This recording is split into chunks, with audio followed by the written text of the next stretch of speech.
Kanchipuram Varamahalakshmi Silks, the Grand Banarasi Mela. First time ever in Hyderabad starting from November 1st.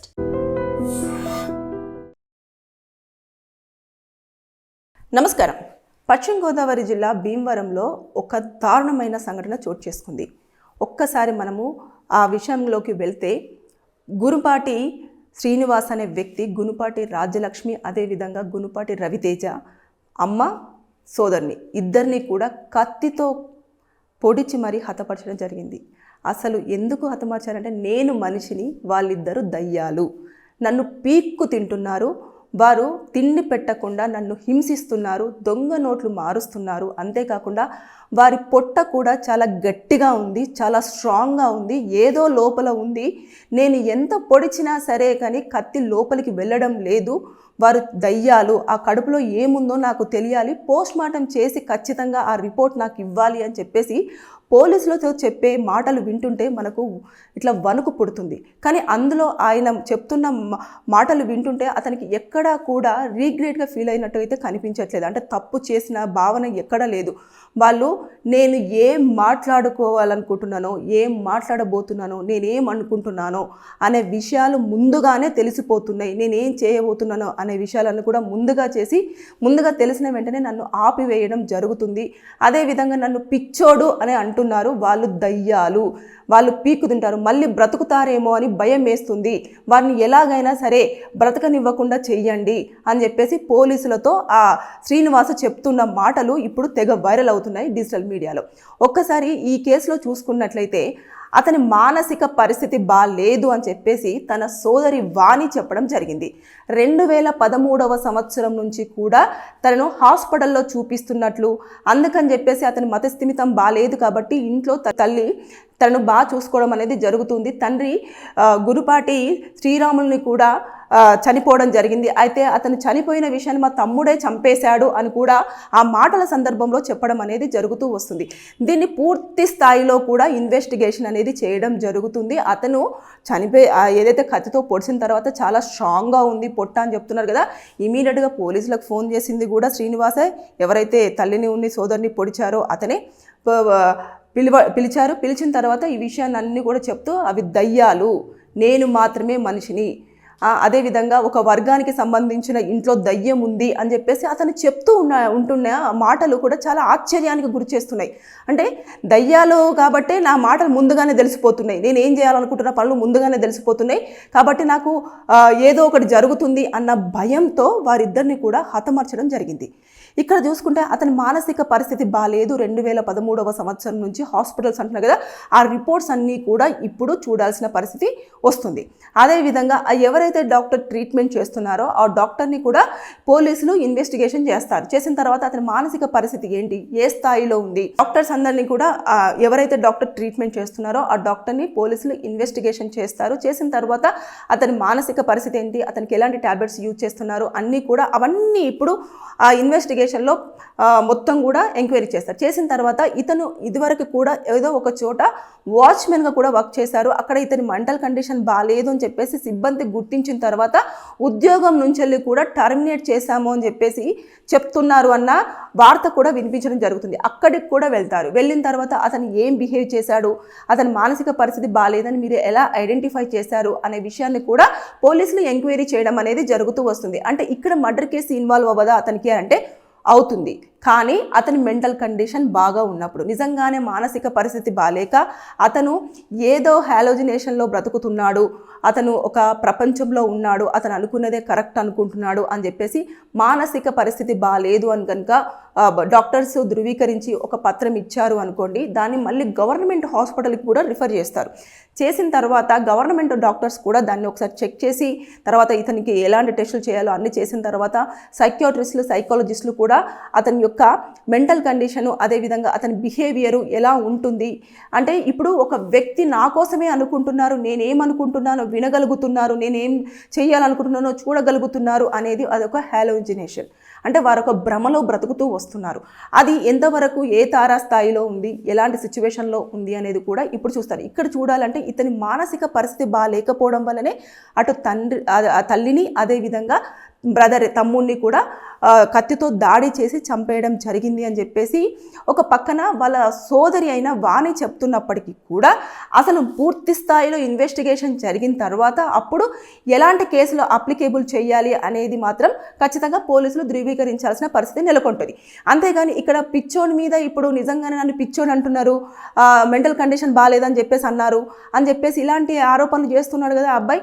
అయితే నిజంగానే doctors ఒకవేళ ధృవీకరించి government doctors, private doctors అందరూ కూడా ఇచ్చిన వాటిని కూడా వాళ్ళు ఏం చేస్తారు అంటే ఖచ్చితంగా ఇప్పుడు ఏదైతే అటెంప్ట్ చేశాడో తర్వాత నెక్స్ట్ వాళ్ళిద్దరిని కూడా హతమర్చాడో వాటిని అన్నింటినీ కూడా వాళ్ళు టేక్ ఓవర్ చేసుకున్న తర్వాత అతన్ని ముందైతే పోలీసులు ఆధీనంలోకి తీసుకొని మొత్తం పూర్తి స్థాయిలో తీసుకెళ్లి కోర్టులో ప్రజెంట్ చేసిన తర్వాత అతన్ని రిమాండ్కి పంపించిన తర్వాత అక్కడే ఎవరైతే సైకియాట్రిస్టులు కానివ్వండి, సైకాలజిస్టులు కానివ్వండి పంపించేసి డాక్టర్స్ తోటి ఒక చెక్ చేపిస్తారు. అతను ఏ సిచ్యువేషన్లో ఎలా బిహేవ్ చేస్తున్నాడు, అంటే కోపంగా ఉన్నప్పుడు ఎలా ఉంటున్నాడు, హ్యాపీనెస్ వచ్చినప్పుడు ఎలా ఉంటున్నాడు అనేది ఎంతో మందిని ట్రీట్ చేసే డాక్టర్స్ కాబట్టి వాళ్ళకు తెలుస్తుంది ఈ సిచ్యువేషన్ ఏంటి అనేది. తెలిసిన తర్వాత దాన్ని బట్టేసి అతన్ని జైల్లో ఉంచాలా లేదు అంటే మానసిక వైద్యశాలలోకి పంపించాలా అనేది కూడా వాళ్ళు డిసైడ్ చేస్తారు. చేసిన తర్వాత అప్పుడు పంపించడం అనేది జరుగుతుంది. అప్పుడు ఈ కేసు అనేది అతనికి అప్లికేబుల్ అవ్వదు. అంటే అతని సిచ్యువేషన్ వేరు కాబట్టి ఆ టైంలో చేశాడు కాబట్టి దాన్ని హంతకుడుగా గుర్తించే అవకాశాలు ఉండదన్నట్టు. ఎందుకంటే అతని మెంటల్ కండిషన్ బాగాలేదు కాబట్టి అతను ఏదో ట్రాన్స్లో ఉండి చేశాడు కాబట్టి ఇది శిక్ష అనేది అతనికి పడకపోవచ్చు. ఒకవేళ అన్ని కండిషన్స్ బాగా ఉన్నాయి అంటే ఖచ్చితంగా దీంట్లో 7 నుంచి 10 సంవత్సరాల వరకు జైలు శిక్ష పడుతుంది. దాంతోపాటు కూడా ఫైన్ విధించే అవకాశాలు ఉంటాయి. అలాగే కాకుండా ఇలా పిచ్చిగా బిహేవ్ చేస్తూ కావాల్సుకొని ఏమన్నా పోలీసుని పక్కదోవ పట్టించేటట్టుగా కనుక బిహేవ్ చేసినట్లయితే దాని కింద కూడా సెక్షన్స్ అట్రాక్ట్ అవుతాయి. చీటింగ్ కానివ్వండి, నెక్స్ట్ పక్కదోవ పట్టించడము అంటే మ్యానిపులేషన్ చేయడం ఇలాంటివన్నీ ఉంటాయి. కాబట్టి దీని ప్రకారంగా కూడా మరొక 3 సంవత్సరాల వరకు కూడా జైలు శిక్ష విధించే అవకాశాలు ఉంటాయి. కాబట్టి వీటన్నింటిని బేస్ చేసుకొని అతను ఇప్పుడు హంతకుడా కాదా, ఎందుకంటే నేను మనిషిని వాళ్ళు దయ్యాలు అని చెప్పేసి చెప్తున్న వ్యక్తి నిజంగానే అతని మెంటల్ స్టేటస్ ఎలా ఉంది, అతను నిజంగా పిచ్చోడా లేదంటే మనలాగా నార్మల్గా ఒక మనిషి ఆలోచించే విధంగానే ఆలోచిస్తాడా అన్న ధోరణిలో ఖచ్చితంగా ఇప్పుడు పోలీసులు ఎంక్వైరీ చేయాలి. అదేవిధంగా చుట్టుపక్కల వాళ్ళని అడుగుతారు, డాక్టర్స్ని అడుగుతారు, వాళ్ళ సోదరుని అడుగుతారు, అదేవిధంగా అతను పనిచేసిన ప్లేస్లో అడుగుతారు, అదేవిధంగా అతనికి ఏ ఏజ్ నుంచి వెళ్ళి వచ్చింది ఏంటి అని చెప్పేసి కూడా మొత్తం అడుగుతారు. పుట్టుకతోటే అలా ఉన్నాడా, లేదు అనుకుంటే ఎందుకని ఇలా బిహేవ్ చేశాడు, ఒకవేళ నిజంగానే అతని సిచ్యువేషన్స్ చాలా క్రిటికల్గా ఇలా ఉన్నప్పుడు గతంలో కూడా ఇలాంటి దాడులు ఏమైనా చేశాడా పేరెంట్స్ మీద, ఒకవేళ చేసినప్పుడు ఎందుకని తీసుకెళ్ళి అతన్ని మెంటల్ హాస్పిటల్లో పెట్టలేదు అనేది కూడా ఒకసారి చెక్ చేయడం జరుగుతుంది.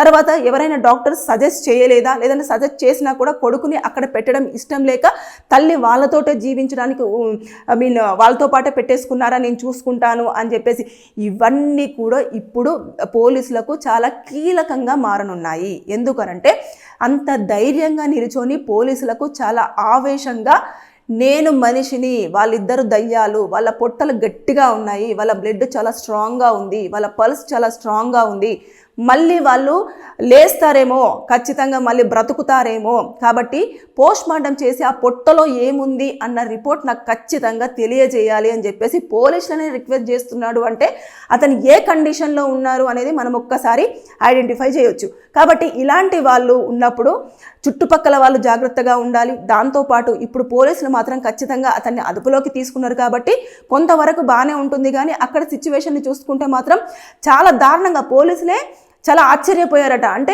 పొట్ట గట్టిగా ఉంది అని ఎన్నిసార్లు అంటే కత్తి చేతిలో ఉందని అలా పొడుచుకుంటూనే వెళ్ళిపోయాడు. స్ట్రాంగ్గా పొట్ట ఉంది, అసలు ఎందుకని వీళ్ళు తొందరగా ఒకటే పోటుకి ఎందుకు మరణించట్లేదు అని చెప్పేసి అన్న తారులో అలా పొడుచుకుంటూ వెళ్ళిపోయి చివరికి వాళ్ళు కొంచెం బేవస్ అయిపోయి మొత్తం ఇంకా చనిపోయి కింద పడిపోతే అప్పుడు పొట్ట గట్టిగా ఉంది, మళ్ళీ లేచి బ్రతుకుతారు అన్న థాట్లో ఉన్నాడు. అంటే అతను హాలోజినేషన్లో బ్రతుకుతున్నాడు. కాబట్టి దానికి సంబంధించిన ప్రాబ్లం ఏంటి అనేది పూర్తి స్థాయిలో రిపోర్ట్స్ వస్తే అతనికి శిక్ష పడుతుందా లేదా అనేది అప్పుడు కోర్టు డిసైడ్ చేస్తుంది.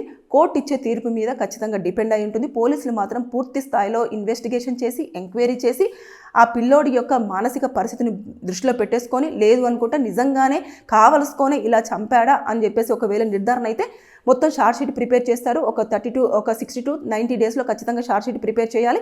చేసిన తర్వాత కోర్టులో సబ్మిట్ చేయాల్సి ఉంటుంది. ఆ టైం వరకు మాత్రం ఖచ్చితంగా ఎక్కడ రిమైండ్లో ఉంచుతారు జైల్లో.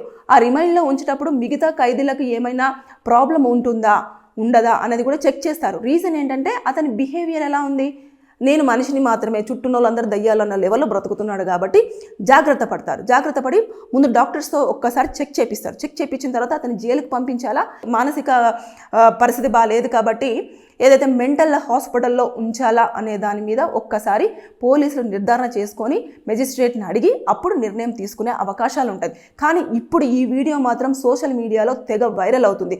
చాలా స్ట్రాంగ్గా నిల్చొని పోలీసులకు చాలా డేర్గా కత్తి పట్టుకొని మరి చెప్తున్నాడు అంటే ఒక్కసారి ఇమాజిన్. వాళ్ళు లేసి వస్తారని చెప్పేసి కంగారు పడుతున్నాడు. ఆయన అనుకునే మాటలన్నీ తెలుస్తున్నాయని కంగారు పడుతున్నాడు. ఎవరు మాట్లాడుకున్నా వాళ్ళకి తెలుస్తుందంట. ప్రపంచంలో ఎవరు మాట్లాడుకున్నా వాళ్ళ పేరెంట్స్కి తెలిసే అవకాశం ఉంది అని చెప్పేసి అందుకే చంపేస్తాను అని చెప్పేసి చెప్తున్నాడు. ఏదేమైనా సరే కానీ అతడు హంతకుడా కాదా అన్నది అతని మెంటల్ కండిషన్ డాక్టర్స్ ఇచ్చే రిపోర్ట్ మీద డిపెండ్ అయి ఉంటుంది. ఒకవేళ కన్ఫర్మ్ అయిందనుకో జైలు శిక్ష, లేదనుకో మెంటల్ హాస్పిటల్. అంతే. ఈ కేసులో మాత్రం చాలా క్లారిటీగా మనం ఈ కేసును చూడొచ్చు. Thank you. And for more videos, Please subscribe to iDream. Please subscribe to iDream. Please subscribe iDream. And please subscribe to iDream. For more videos, subscribe to iDream. please like, share and subscribe to the channel. Congratulations, iDream. subscribe to iDream. Subscribe to iDream. So subscribe to iDream Media. iDream team అందరికి huge congratulations. Please subscribe iDream Media. Please subscribe to iDream. Subscribe iDream. Please subscribe to iDream. iDream అంటే నా కళల ఛానల్ను subscribe చేసుకున్న నోరు తిరుగుతలేదు, మీరైతే గంట గుర్తు కొట్టండి. For more such videos, please subscribe to iDream. Subscribe to iDream. Please subscribe to iDream. Please subscribe iDream Media. Please do subscribe to iDream. Please subscribe to iDream Media. For best entertainment and information, please subscribe iDream. And don't forget to subscribe to iDream.